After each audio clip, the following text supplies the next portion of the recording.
La santé mentale au travail, on en parle beaucoup aujourd'hui. Et pourtant, quand une situation concrète se présente, on se retrouve souvent assez seul pour savoir comment réagir. Comment repérer qu'une personne commence à vaciller? Comment aborder le sujet sans maladresse? Et que faire concrètement quand on porte aussi une responsabilité d'équipe ou d'organisation? Pour cette série spéciale de la Minute Humaine, j'ai choisi d'en parler avec le docteur Agnès Martineau-Arbès, médecin du travail, praticienne de terrain depuis de nombreuses années et analyste transactionnelle. Dans cette conversation, il n'est pas question de dramatiser ni de simplifier. Nous explorons plutôt ce qui se joue réellement, les signaux faibles, les hésitations, les situations parfois inconfortables, et les façons d'agir avec justesse dans la durée. Vous n'entendrez pas ici de solutions miracles, simplement des repères, de l'expérience et des pistes pour réfléchir, que vous soyez directement concerné ou en position d'accompagner d'autres personnes. Vous écoutez La santé mentale au travail, une série spéciale du podcast La Minute Humaine. Je vous souhaite une bonne écoute.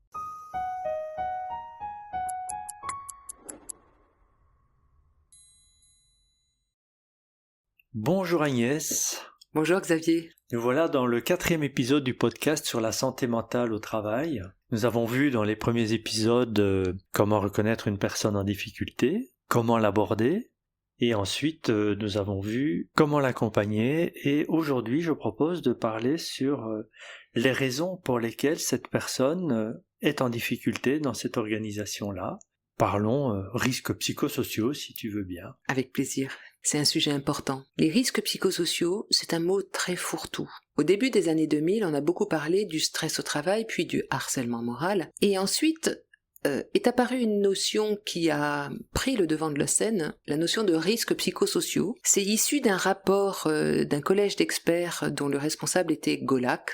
Et on parle beaucoup du rapport Golac qui est sorti au début des années 2010. Ce rapport a été très très important en termes de santé mentale au travail parce qu'il a résumé en 6 grandes catégories les facteurs qui pouvaient rendre quelqu'un malade au travail, du fait de l'organisation. Et dans le rapport Golac, ils ont déterminé 6 grandes catégories de risques psychosociaux. Qu'est-ce que c'est en fait ? De quoi on parle quand on parle de risques psychosociaux ? De quoi s'agit-il ? Eh bien, le psychosocial, au travail, c'est un terme qui caractérise le lien qui existe, naturellement, biologiquement, psychologiquement, entre un individu et son organisation de travail, le social qui l'environne.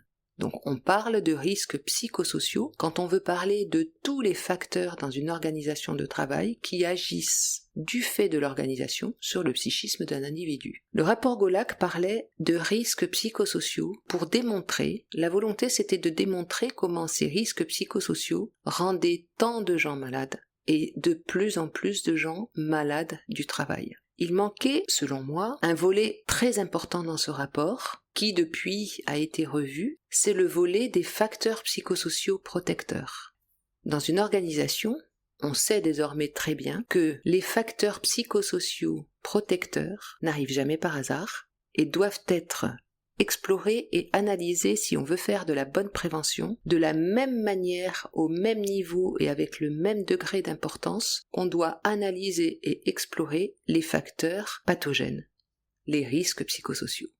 Parce que ces catégories de facteurs sont les mêmes. Dans chacune de ces catégories, si ça va dans le bon sens, on est bien au travail. Si ça va dans le mauvais sens, on va être malade du travail. Donc, à tous ceux qui nous écoutent, il est important, si vous parlez de prévention en santé mentale au travail, que vous connaissiez bien ces notions de catégories de facteurs psychosociaux. Aujourd'hui, je vous parlerai non seulement de risques psychosociaux, mais aussi de facteurs protecteurs. Et je vais énumérer les 6 grandes catégories de facteurs. Première grande catégorie de facteurs, celle qu'on retrouve le plus souvent actuellement dans le monde du travail. Un de mes collègues disait fort justement que désormais, dans le monde du travail, ceux qui travaillent trop. Et donc, première catégorie de facteurs, les exigences mentales du travail. C'est une grande catégorie qui regroupe des sous-catégories que vous allez vite deviner. Il y a la charge de travail. Et dans la charge de travail, il y a la surcharge ou la sous-charge. Avoir trop de travail est aussi mauvais pour le psychisme que ne pas avoir de travail du tout. Être payé à ne rien faire n'est pas bon pour la santé, croyez-le bien. Donc la charge de travail, si elle est ajustée, adaptée à votre temps de travail et à vos moyens, ne sera pas un problème et ne générera pas de stress pour vous. En revanche, si vous êtes en surcharge, que vous avez trop de projets à mener, trop de travail à faire dans le temps qui vous est imparti avec les ressources que l'employeur vous donne, l'entreprise vous donne, il est clair que vous risquez d'être en stress au travail. Dans la catégorie des exigences mentales du travail, il y a aussi l'excès de temps de travail, qui est souvent le corollaire de la surcharge de travail. On passe trop de temps au travail, on est accaparé par le travail, et si on est accaparé par le travail et qu'on passe 10, 12 heures par jour à travailler, bien évidemment les autres dimensions de la vie, le temps familial, le temps social, sont réduits d'autant. Et parfois le temps de sommeil aussi, avec l'impact que l'on sait sur la notion de fatigue, largement observé ces derniers temps. Donc, avec cet impact temporel, arrive, logiquement, le déséquilibre vie privée, vie professionnelle, qui est aussi dans cette grande catégorie des exigences mentales. Parce que il y a non seulement ce déséquilibre temporel, mais il y a ce que ça génère en termes de sentiment de culpabilité. Je passe trop de temps au travail, ma famille me le reproche, je me sens tellement mal vis-à-vis d'eux, et en même temps je ne peux pas faire autrement que travailler. Parce que si je ne rends pas le travail qu'on m'a demandé, qu'est-ce qui va se passer pour moi? Donc le déséquilibre vie privée, vie pro, ce n'est pas seulement un simple calcul de temps, c'est aussi comment ça impacte le psychisme. Dans la catégorie exigence mentale, il y a les injonctions contradictoires. On vous donne un ordre, et une autre personne vous donne un ordre contraire. Qu'est-ce que vous faites avec ça? Si vous n'avez pas la responsabilité du choix, et que vous devez choisir quand même. Bien évidemment, il y a la complexité du travail. C'est plus facile de faire 2 plus 2 que de résoudre une équation au 3e degré. La complexité du travail, si vous n'avez pas la formation suffisante, la compétence, l'expérience suffisante va forcément être génératrice de stress. Si, à contrario, vous avez la compétence parce que vous êtes formé, votre employeur vous forme, vous propose des formations régulières, vous avez l'expérience, vous savez comment résoudre parce que vous avez appris, là vous êtes à l'aise et au contraire, vous vous sentez bien parce que vous savez faire. Donc tout ça, c'est dans une catégorie de facteurs psychosociaux qui s'appelle les exigences mentales. La deuxième catégorie, ce sont les exigences émotionnelles. Les exigences émotionnelles, au travail, c'est de devoir faire face aux émotions d'autrui. Et je pense que nous, médecins du travail, ou professionnels de santé au travail, nous sommes très loin d'être les seuls à devoir faire face aux émotions d'autrui dans le monde du travail. Les chargés de ressources humaines font face, les managers font face, les partenaires sociaux font face, et même n'importe quel salarié a un jour, dans sa vie professionnelle, vu un collègue ou une collègue se mettre à pleurer subitement,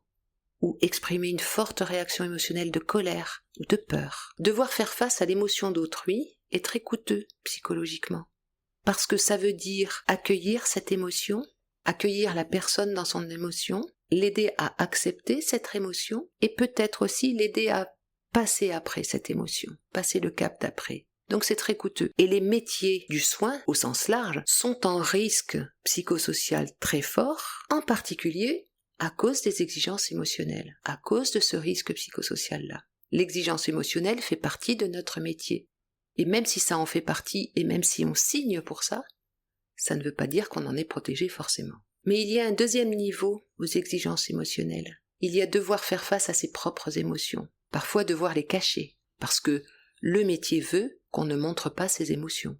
Exemple, ces vendeuses dans les supermarchés, dans les grandes surfaces, dans les parfumeries, les serveurs au restaurant, tous les métiers du service ont un devoir de réserve sur leurs émotions, si je peux dire. On leur demande de ne pas exprimer leurs propres émotions. Et devoir taire ces émotions, c'est coûteux, parce que, à l'intérieur de vous, vous ne pouvez pas vous commander de ne pas avoir d'émotions. Vous devez faire ce chemin-là, accueillir votre émotion, l'accepter, vous laisser traverser par elle, et puis passer à autre chose.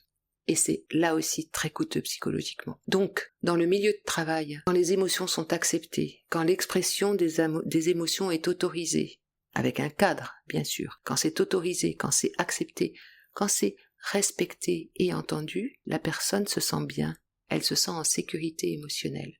Mais l'inverse est tout aussi vrai. Si vos émotions ne sont pas autorisées, et si les émotions d'autrui sont négligées, traitées avec indifférence, il y aura forcément des risques psychosociaux. Troisième catégorie, la catégorie des valeurs. Si mes valeurs profondes qui font que je suis, moi, dans mon identité personnelle, individuelle, unique, si mes valeurs, donc, sont en accord avec les valeurs de mon entreprise, eh bien j'aurai un fort sentiment d'appartenance. Je serai alignée et je serai plutôt très motivée pour travailler pour cette entreprise. Si j'ai le sentiment de faire un travail de qualité, que l'entreprise me donne les moyens et les ressources pour faire un très bon travail selon mes propres critères de qualité du travail, là aussi, je serai en alignement avec mes valeurs et celles de l'entreprise. En revanche, si je suis en conflit de valeurs, si mes valeurs ne correspondent pas du tout aux valeurs que montre l'entreprise, et je ne parle pas des valeurs qui sont affichées sur les affiches de l'entreprise, je parle des valeurs qui sont montrées, qui sont portées et incarnées par les leaders et donc par les managers. Vécu au quotidien. Dans le vécu au quotidien, dans la pratique réelle, dans la réalité. Si ces valeurs vont contre mes valeurs, je suis en conflit interne de valeurs et le conflit de valeurs est très pourvoyeur d'épuisement au travail. La notion de qualité empêchée, si j'ai l'impression de faire un travail de mauvaise qualité, et je vais vous citer des verbatims que j'entends dans mon cabinet médical, que j'ai beaucoup entendu. Docteur, je fais un travail bullshit. Je fais du travail ni fait ni à faire. C'est toujours dans l'urgence. Je n'ai pas les moyens de faire ce qu'on me demande de faire. Eh bien là, ça s'appelle la qualité empêchée chez les psychologues du travail.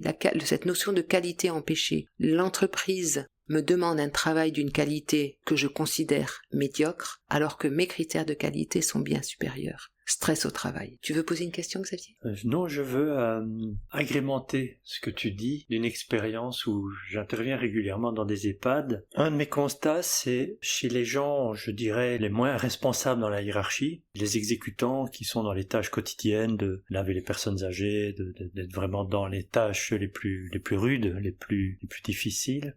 Leur plus grande préoccupation, c'est d'arriver à bien faire leur travail. Et elles cherchent en permanence à avoir de leur hiérarchie tous les moyens possibles pour bien le faire. Et il y a de moins en moins de personnel qui veut aller faire ces tâches-là. Dans les EHPAD, aujourd'hui, les personnes âgées sont des patients lourds. C'est ce qu'on dit en médecine. On ne va plus à la maison de retraite passer la partie de sa vie où on ne travaille pas longtemps. On y va souvent dans des lits médicalisés, parce que ça coûte cher, donc on y va le plus tard possible. Et donc, il y a une espèce de charge de travail de plus en plus importante, mais mon constat, c'est donnez-nous les moyens de bien faire notre travail. Oui. C'est ce qui est le plus réclamé. Bien sûr. Et dans les moyens, il y a non seulement les moyens matériels, mais il y a aussi les moyens humains. Tout à fait. Et surtout. Une ambiance sereine. Tout à fait. Et de donner le temps d'être avec le patient. Oui. C'est les deux choses les plus demandées et les plus rares. Qui deviennent malheureusement trop rares. Oui, bien sûr. Pour mille et une raisons, c'est pas nécessairement de la responsabilité de la hiérarchie, parce qu'il y a aussi le système. Mais néanmoins, puisque tu parles des soignants, c'est un exemple dont on entend beaucoup parler dans les médias, à juste titre. Le mal-être des soignants est quelque chose de systémique, actuellement, pour ces raisons-là en particulier. Parce que chez les soignants, ce manque de moyens aboutit, dans certaines situations, à la maltraitance des patients. Et que avoir fait une formation, occuper un métier de soins et aboutir à la maltraitance, c'est un conflit de valeurs qui est absolument épouvantable. Et je ne connaissais pas cette expression, notion de qualité empêchée, que j'aime beaucoup. Peut-être qu'il est utile, judicieux, de dire que empêcher ne veut pas dire que c'est conscient, que c'est volontaire. Absolument, c'est important ça. Les dysfonctionnements d'une organisation ne sont jamais le fait, en tout cas qu'exceptionnellement le fait d'une personne qui serait mal intentionnée. C'est absolument exceptionnel. Les dysfonctionnements d'une organisation sont effectivement des processus collectifs absolument inconscients et pris séparément, les responsables de ces organisations ne sont que des gens qui veulent faire et ne peuvent faire que de leur mieux. Et ça c'est important parce que quand on veut faire de la prévention des risques psychosociaux, c'est important de ne pas tomber dans cette chasse aux sorcières et de chercher des coupables. Exact. Il y a des responsabilités. On doit effectivement les factualiser, mais chercher un coupable pour l'accuser et le condamner ne traite pas la question et n'a jamais traité la question. Et ne règle pas le problème. C'est tout à fait juste. Donc je continue sur les facteurs psychosociaux. Nous en avons déjà vu 3, les 3 suivants maintenant. L'insécurité socio-économique. on comprend tout de suite que dans insécurité socio-économique, il y a aussi sécurité socio-économique. Quand une entreprise va bien, est en bonne santé financière, a un bon développement, évidemment ce facteur est un facteur protecteur. Les gens se sentent en sécurité parce que il n'y a pas de peur de chômage, de perdre son poste, de faire partie du prochain plan de départ, etc., etc. En revanche, quand l'entreprise ne va pas bien, qu'il y a des plans sociaux, des rumeurs, des mauvais discours qui circulent, les personnes vont se sentir en insécurité à la fois socio-économique et psychique. Donc là, cela va générer du stress au travail et donc du mal-être. Mais il n'y a pas que ça. Dans cette catégorie d'insécurité socio-économique, il y a aussi les aspects de réorganisation permanente. Le temps psychique d'un être humain n'a rien à voir avec le temps d'une entreprise en termes de réorganisation. Autrement dit, s'adapter à des réorganisations permanentes, c'est tout simplement impossible. A fortiori, si la réorganisation, la transformation n'est pas expliquée, n'est pas communiquée, n'implique pas les personnes.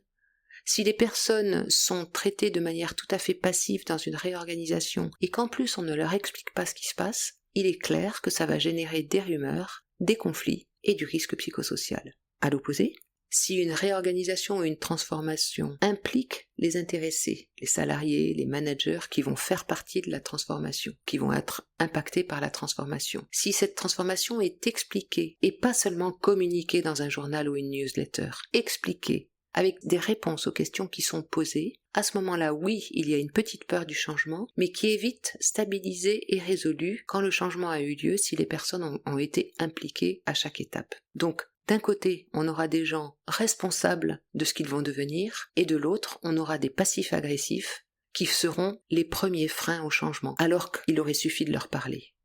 5e catégorie, la plus importante de toutes, parce que celle-ci, quand elle va dans le bon sens, elle protège de toutes les autres si les autres vont dans le mauvais sens.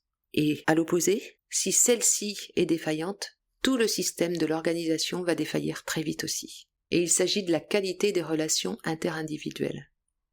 La qualité des relations au travail. Dans cette catégorie-là, il y a la question du respect de la dignité. Il y a la question de la reconnaissance. Et la reconnaissance, je ne parle pas forcément de la reconnaissance salariale. Cet aspect, bien sûr, est important. Mais je parle de la reconnaissance non salariale, celle qu'on n'oublie jamais. La reconnaissance salariale, la prime qu'on aura obtenue, on s'en souviendra quelque temps.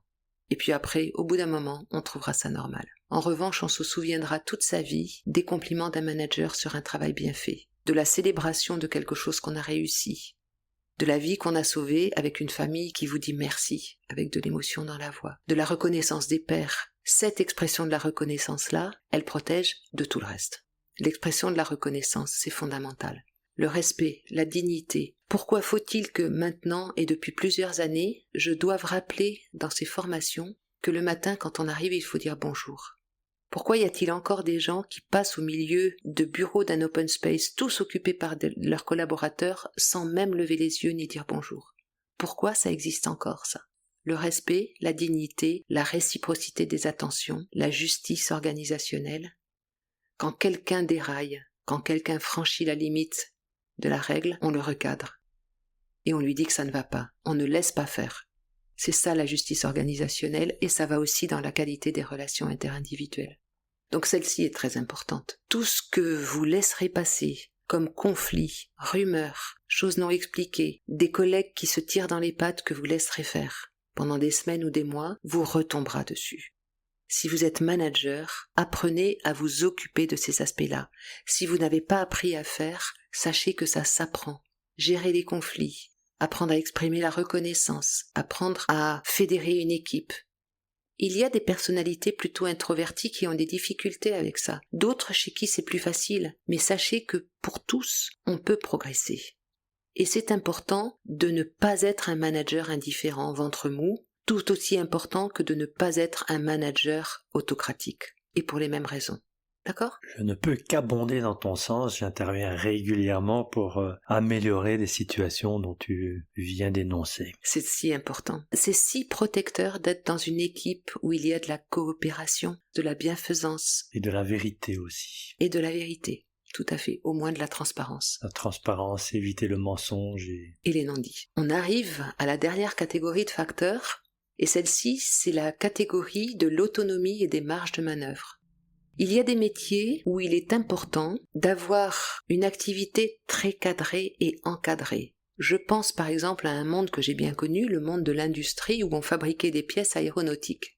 Il est évident que quand vous étiez embauché dans un atelier qui fabriquait des engrenages de moteurs d'avion, vous ne pouviez pas imaginer une seconde, et personne autour de vous n'imaginait une seconde, qu'on vous mette devant votre machine-outil en vous disant « Bon, tu viens de l'automobile, tu as déjà fabriqué des engrenages, donc vas-y, on te fait confiance. » Là, ce sont des métiers où l'autonomie de fabrication n'existe pas. Ces compagnons, ces ouvriers de fabrication qui sont des ouvriers hautement spécialisés, même des artisans d'art, j'ose le dire, parce qu'ils font des pièces absolument merveilleuses, suivent ce qu'on appelle des gammes, avec des procédures pas à pas du mode de fabrication de chaque engrenage. Bien évidemment. Et c'est parce que c'est comme ça qu'on a confiance dans les avions qu'on prend. Donc il est important que ces métiers soient des métiers de peu d'autonomie de fabrication, parce que à la fin, on veut des pièces irréprochables et parfaites. Et puis il y a des métiers où, au contraire, on attend de vous une autonomie totale. Au hasard, je vais citer le métier de médecin. Imaginez un médecin à qui son chef viendrait dire « Écoute, là, voilà comment tu vas prendre la tension. Tu vas d'abord prendre le brassard et le passer au bras droit du patient, pas le gauche, le droit. Et puis tu vas le mettre de telle façon, et ton stéthoscope tu le mettras là et pas là, etc., etc., etc. Et puis tu prendras la tension 5 fois, à droite et à gauche, et tu l'écriras dans ce cahier au stylo rouge. » Imaginez ça, c'est impensable. On a fait des études qui nous disent « vous devez pouvoir travailler seul et savoir travailler seul » et on signe des contrats, on s'engage dans une profession pour cette autonomie, il est hors de question que quelqu'un vienne nous dire comment travailler. Et si un jour quelqu'un se met à essayer de nous dire ça, on le vivra très très mal.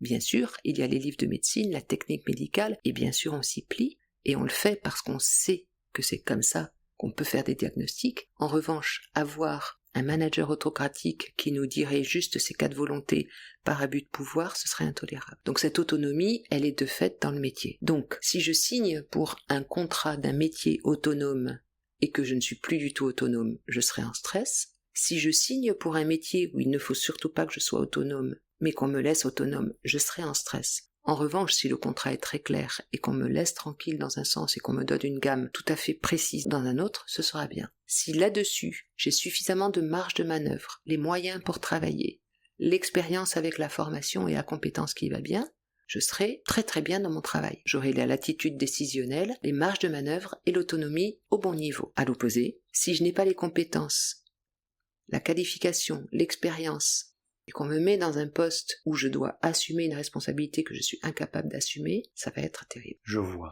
Et voilà pour les 6 grandes catégories, je les reprends. Exigence mentale, exigence émotionnelle, valeurs et conflits de valeurs, insécurité socio-économique, qualité ou non-qualité des relations au travail, justice organisationnelle, et le dernier, autonomie, marge de manœuvre. Avec ces 6 grandes catégories et les sous-catégories que je vous ai listées, vous êtes capable désormais d'analyser et de comprendre 98% des situations de travail, qui vont dans le bon sens ou qui sont en difficulté. Et donc ça, c'est Golac, en 2010, qui a écrit ce rapport, qui fait l'énoncé de ces catégories. Il est toujours le référentiel aujourd'hui. Toutes les démarches de prévention en santé mentale au travail intègrent d'une manière ou d'une autre maintenant les 6 catégories du facteur du rapport Golac. D'accord. Donc c'est un standard. Ah, complètement. Oui.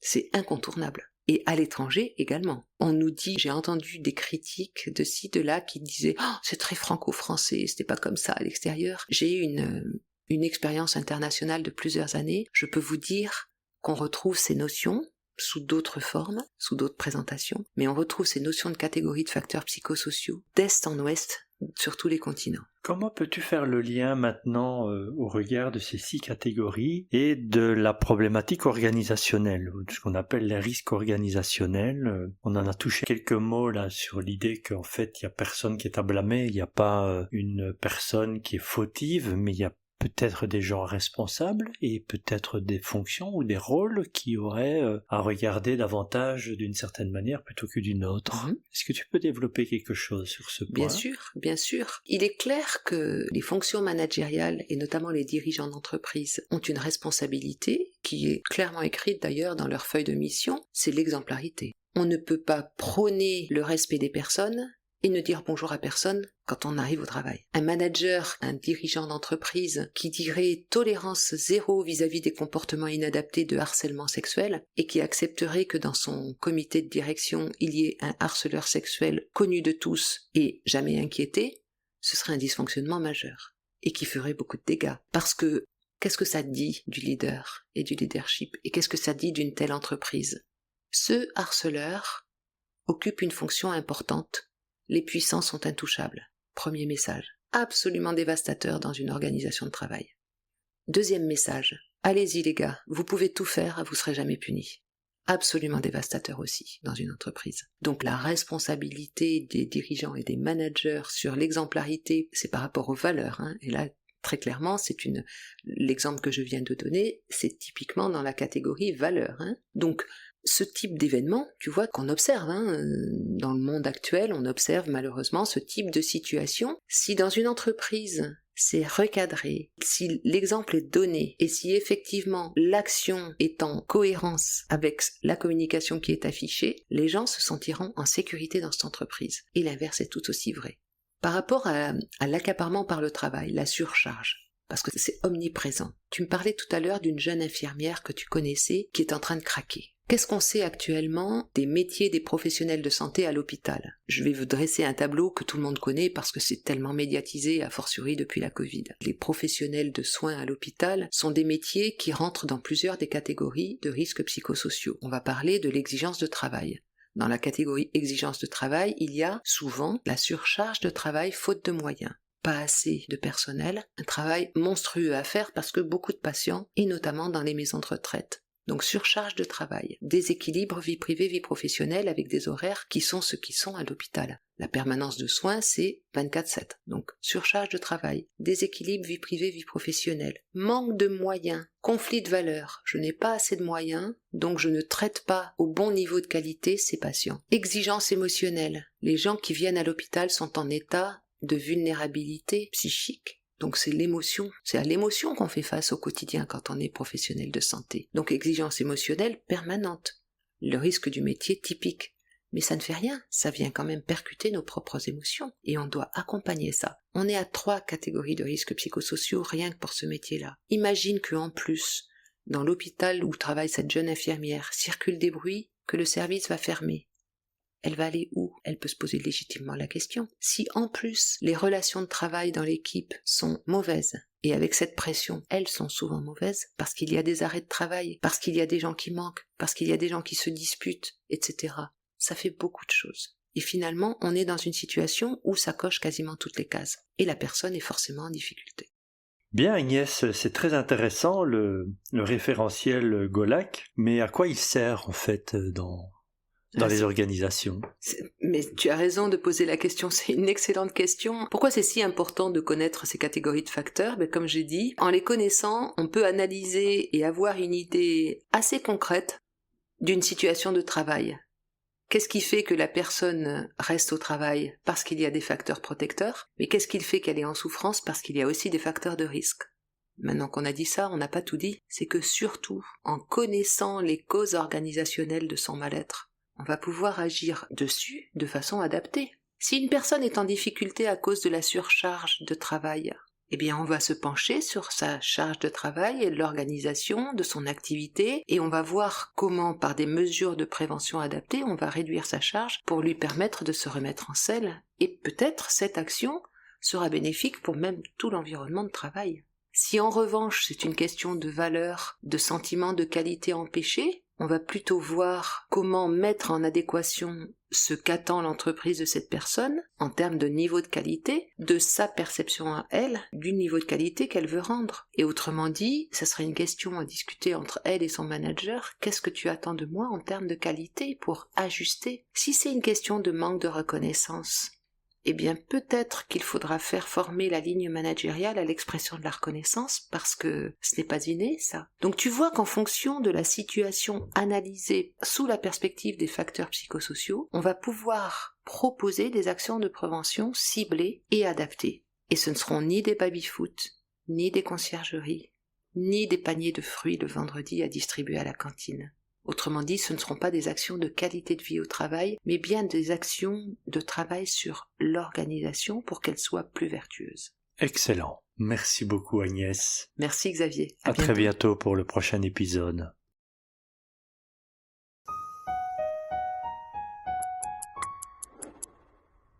Merci d'avoir écouté cet épisode de la Minute Humaine. Ce podcast est né d'une conviction simple. Les questions humaines au travail méritent du temps, de la nuance et des espaces pour en parler vraiment. Et si cet échange vous a fait réfléchir ou si certaines situations résonnent avec votre réalité, vous pouvez prolonger la discussion en vous inscrivant à la newsletter du podcast. J'y partage les rendez-vous qui sont liés à la Minute Humaine, comme des webinaires pour approfondir les sujets abordés, des temps d'échange pour poser vos questions, des formations, des cercles de parole, ainsi que des ressources pour continuer à explorer ces enjeux. L'inscription est gratuite et elle permet surtout de rester en lien autour de ces conversations. Je suis Xavier Eloi, créateur de la Minute Humaine, aux côtés du Dr Agnès Martino-Arbès, qui rappelle souvent que la santé mentale n'est pas un sujet à part, elle constitue le socle vivant des organisations. Alors je vous dis à très bientôt pour un prochain épisode.